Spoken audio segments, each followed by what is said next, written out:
संविधान दिवस पर पीएम मोदी का संबोधन। कहा, देश की सुरक्षा को चुनौती देने वालों को मिलेगा करारा जवाब। जी हां दोस्तों, प्रधानमंत्री नरेंद्र मोदी ने संविधान दिवस पर सुप्रीम कोर्ट में आयोजित समारोह में संबोधन दिया। उन्होंने कहा कि मैं देश का यह संकल्प दोहराता हूं कि भारत की सुरक्षा को चुनौती देने वाले हर आतंकी संगठन को मुंह तोड़ जवाब दिया जाएगा।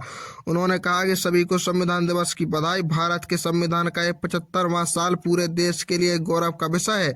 आज मुंबई में हुए आतंकी हमले की भी बरसी है। उन्होंने इस हमले में जिनकी मृत्यु हुई उनको श्रद्धांजलि दी। पीएम मोदी ने कहा कि हमारा संविधान हमारे वर्तमान और भविष्य का मार्गदर्शक है। बीते 75 वर्षों में देश के सामने जो भी चुनौतियां आई हैं, हमारे संविधान ने हर चुनौती का समाधान करने के लिए उचित मार्ग दिखाया है। संविधान ने आपातकाल का सामना किया। संविधान से मिली शक्ति की वजह से ही आज जम्मू कश्मीर में भी बाबा साहेब अम्बेडकर का संविधान पूरी तरह लागू हुआ है। आज पहली बार वहां भी संविधान दिवस मनाया जा रहा है। पीएम मोदी ने कहा कि संविधान सभा की बहस के दौरान बाबा साहेब अम्बेडकर ने कहा था कि संविधान केवल वकीलों का दस्तावेज नहीं है, इसकी भावना हमें सहयोग की भावना है। पीएम मोदी ने कहा कि आज यह आसान लगता है कि लोगों को नल से पानी मिल रहा है, लेकिन आजादी के 75 साल बाद भी सिर्फ 3 करोड़ घरों में ये सुविधा थी।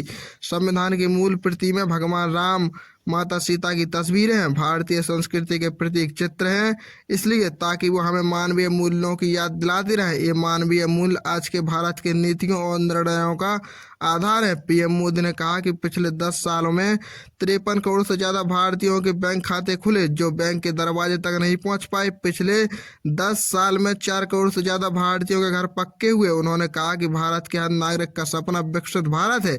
इसी ध्येय से हम काम कर रहे हैं। हमने दिव्यांगों को पहचान दिलाई, हमने संविधान की भावना को सशक्त किया है, हमने त्वरित न्याय के लिए न्याय संस्था लागू किया। उन्होंने कहा कि एक समय था जब वरिष्ठ नागरिकों को बैंकों में जाकर यह साबित करना पड़ता था कि वे जीवित हैं। आज वरिष्ठ नागरिक डिजिटल जीवन प्रमाण पत्र की सुविधा का लाभ उठा रहे हैं, देश के सौजन्य विकास की गति में आगे बढ़ रहे हैं। लोगों की रोजमर्रा जिंदगी की परेशानी दूर करने का काम भी चल रहा है। कुछ साल पहले तक देश में 2.5 करोड़ घर अंधेरे में डूब जाते थे। देश में सबको बिजली कनेक्शन देकर हमने घरों को रोशन किया।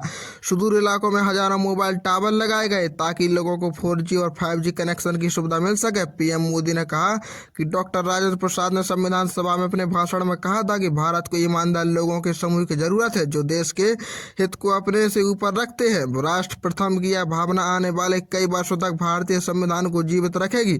मैंने उस मर्यादा का पालन करने की कोशिश की जो संविधान ने मुझसे मांगी थी। मैंने उसका अतिक्रमण करने की कोशिश नहीं की। इससे पहले CGI संजीव खन्ना ने कहा कि हम जो भी निर्णय देते हैं वह एक शून्य योग खेल होता है। कुछ लोग जश्न मनाते हैं और कुछ लोग आलोचना करते हैं। यह द्वंद्व है जो न्यायालयों के कामकाज में जांच को आमंत्रित करता है। भारत की संवैधानिक अदालतें दुनिया की सबसे शक्तिशाली अदालतों में से एक है।